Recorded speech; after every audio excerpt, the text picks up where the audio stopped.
Second division ফটিকরা দ্বাদশ বিদ্যালয়। উচ্চ মাধ্যমিক প্রথম বিভাগে উত্তীর্ণ হয়েছেন ফটিকরা দ্বাদশ।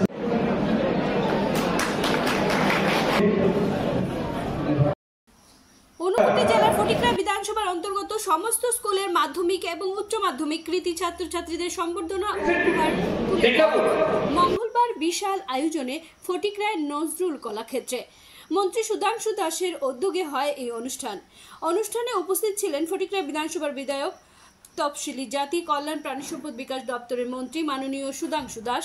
উপস্থিত ছিলেন মহকুমা শাসক এন.এস. চাকমা, আম্বেদকর কলেজের principal doctor Subrata Sharma, Kumarghat B Ed college principal Nibas Chandra শীল সহ আরও অন্যান্যরা এবং ছাত্রছাত্রীরাও। প্রদীপ প্রজ্বলনের মাধ্যমে অনুষ্ঠানের শুভ সূচনা করেন মাননীয় মন্ত্রী সুধাংশু দাস। বক্তব্য রাখতে গিয়ে তিনি বলেন,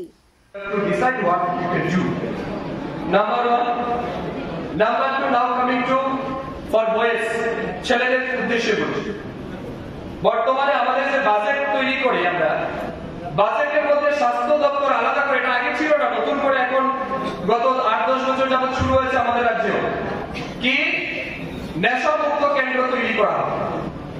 কয়টা? এই বছর ঊনকোটি জেলাতে আমরা 3টা নেশামুক্ত কেন্দ্র তৈরি করব, উত্তর জেলাতে 5টা করব, ধলাই জেলাতে 7টা করব। এইভাবে স্বাস্থ্য দপ্তর বাজেট তৈরি করব। কেন নেশামুক্ত কেন্দ্র? কি এডিক্টেড হয়ে যাচ্ছে ছেলে মেয়ে, এমন পরিমাণে ড্রাগস তারা নিচ্ছে, ড্রাগস নেওয়ার কারণে তাদেরকে নেশামুক্তি কেন্দ্র রেখে তাদের উপর টর্চার করে তাদেরকে সুস্থ করে বাড়িতে পাঠাবো। এটা একটা বড় সমস্যা। Consume of alcohol, drug addiction is become rampant in our society nowadays. এই জিনিসটা থেকে আমাদের যুবক সমাজকে বাঁচাতে হবে, তাদেরকে আটকাতে হবে, যাতে যুবকরা সেই দিকে না যায়। এটা দায়িত্ব আপনাদের। আপনারা পড়াশোনা করছেন, ভালো ক্যারিয়ার গঠন করছেন, মাথা রাখবেন, যদি কেউ সফল হতে চান, প্রথমে নেশাকে না বলুন, নিজের জীবনকে হা বলুন। যারা নেশাকে ধরেছে তারা জীবনে ভালো কিছু করতে পারেনি জীবনে। আজ এখানে যে বা যারা মঞ্চে বসে আছেন, তাদের লাইফ হিস্ট্রি দেখবেন, এরা কিন্তু কেউ নেশা করে, ঠিক না? ঈশ্বরচন্দ্র বিদ্যাসাগর বলেছিলেন, শিক্ষিত মানুষের অভাব নাই, কিন্তু শিক্ষিত বিবেকের অভাব।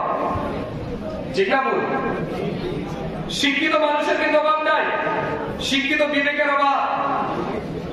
আমরা কাজ করি, দেখি আমরা প্রত্যেকদিন একটা সামান্য বার্থ সার্টিফিকেট যে অফিসারটা ইস্যু করে, সে কিন্তু শিক্ষিত অফিসার, অনেক পড়াশোনা করে অফিসার হয়েছে। একটা সাধারণ গরিব মানুষ, মানুষের বাড়িতে কাজ করে কৃষক, সে তার দিনের হাজিরা ত্যাগ করে নিজের পয়সা খরচা করে গাড়ি ভাড়া দিয়ে কুমারঘাট যায়, কৈলাসহর যায় একটা সার্টিফিকেট আনার জন্য। যে লাখ টাকার বেতন পায়, সে কি করে? আজকে তোমারটা হবে না, কালকে আসবে। সে কালকে যাবে, কালকে আর তোমারটা হবে না, ওই অফিসার আসেনি, পরশুদিন যাবে। এই করে তাকে 8 মাস 10 মাস তাকে হাঁটায়। এমন ঘটনা আছে না নাই? আছে না নাই? কিন্তু মন্ত্রী ফোন করলে ওই দিনই দিয়া। এখন তার ডিফারেন্স কি? আপনি কি জনতার জন্য কাজ করতে বসেছেন না মন্ত্রীর জন্য কাজ করতে বসেছেন? আপনাকে জনতার কাজ করতে হবে, মন্ত্রীর ডাইরেকশনও মানতে হবে। তো সব মানুষ কি মন্ত্রীর কাছে তাহলে আসবে? এটা কি মন্ত্রীর ডিউটি? বার্থ সার্টিফিকেট ইস্যু করা, ডেথ সার্টিফিকেট ইস্যু করা? না। তাহলে তার শিক্ষা এই সমাজের কোনো কাজে আসছে?